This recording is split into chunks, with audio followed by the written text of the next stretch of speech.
Casimero mamigay ng ayuda, Goodman dinirespito ni Inoue, Cuadro Alas versus Naoya masasayang at galawan ng mga unprofessional media practitioners sinuplak.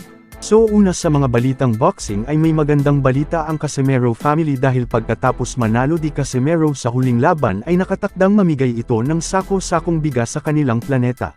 Ayon pa niya na kahit hindi natama ng bagyo ay matik mamimigay pa rin ng bigas.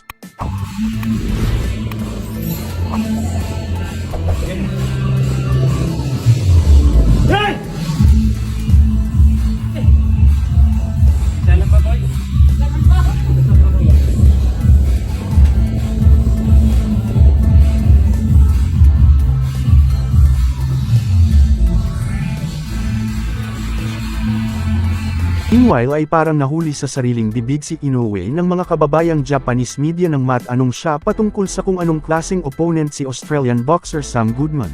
Alibay ni Monster Inoue na hindi siya masyadong nanood sa mga huling laban nito. Pero sa tingin ko ay mahinang boxer lang ito sa kanya. Sa ibang balita ay malaki ang paniniwala ni Boxer Shorts host Attorney Ed Tolentino na sa lahat ng active Pinoy boxers ay si tanging si former 3 Division champ Cuadro Alas Casimero, ang may pinaka-best shots kay Inoue that possessed ng mga malalakas na suntok, tibay at experience na wala sa ibang fighters. Ang problema lang na nakikita ni Attorney ay ang dapat ma-resolve na ang isyu ng palaging pagka-overweight sa timbang. Ngayon mga kaibigan, pag-usapan natin ang isang issue na talagang hindi na malamig.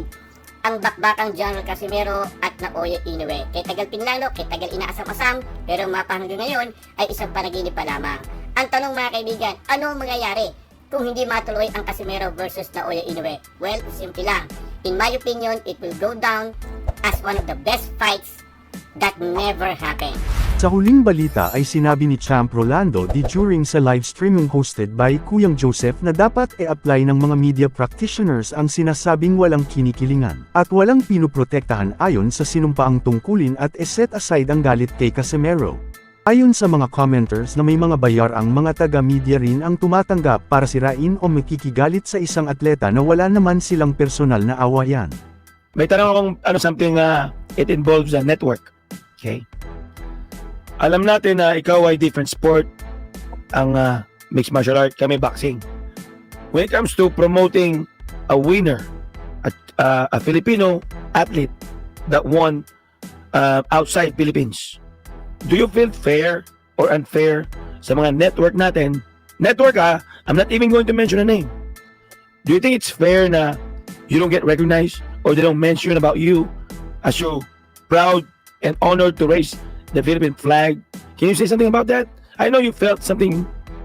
Ano ramdaman mo yan na hindi ka pinopromote na ibang network? You know that?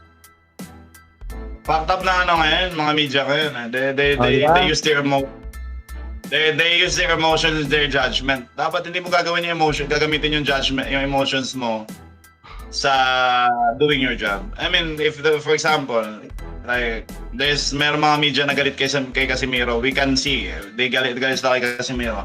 But if he wins, dapat, di ba, sabi nga nila, walang kinikilingan, walang pinoprotektahan eh.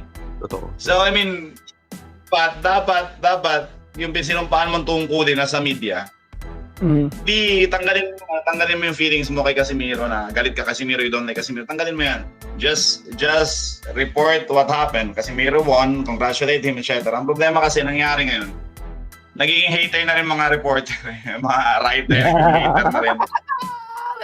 Parang be professional. Ako man, hindi ako writer, pero professional ako ng judgment ko eh. Hindi ako reporter, pero professional ako judgment ko. If Casimero, gumawa siya ng mga before, like katulad nun yung nagsauna siya na hindi naman dapat. So I mean, we can say we should criticize him for that. You should not do that. That's unprofessional, etc. Thank you. Thank you. Thanks for Pero saying that. ngayon, he won. He risked his life fighting dehydrated and fighting hungry. Give him credit. Whether you don't like Casimero, you like Casimero. It's your job to give him credit as a reporter who promised that you will never use your personal judgment and report in doing your job. So yun yung yun yung point ko. Just be professional. Should be professional. And yun, naging hater na kasi iba. Naging hater na. Ayaw ko dito. So I will not report good things about him. Alam mo, minsan napansin ko pare ang hating nagiging lagay na lang eh. May lagay yung iba eh. Nanalagyan. There's money involved. Oh. Okay? Yeah. It's sad to say, but Everything is about money now, bro. Yep. Not everyone. Not everyone is about money. Pero everything is about money. Yun na yung problema.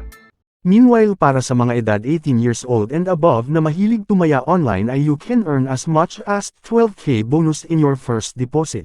Pwede kang tumalpak ng 5 pesos at manalo habang nanonood sa inyong mga paboritong sports like boxing, NBA, PBA, MPBL at G-League games. Madali lang ang pag-deposit at withdrawal via Paymaya, GCash Direct, GCash QR at online banking.